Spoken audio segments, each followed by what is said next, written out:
Përshëndetje hoxha, a është e lejuar me prek kurban për një familjar që ka vdek? Përshëndetje. Për sa i përket familjarëve që kanë ndruar jetë, kur bën kurbanin, mund t'i bësh edhe ata pjesë të shpërblimit.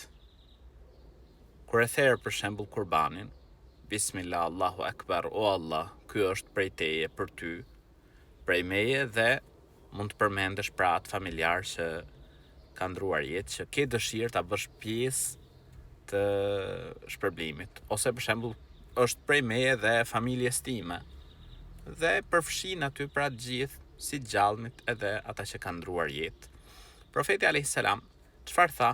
O Allah, kur bëri pra kurban, o Allah, ky është prej meje dhe atyre që nuk, pra siç kuptohet, atyre që nuk kanë bërë kurban prej umetit tim.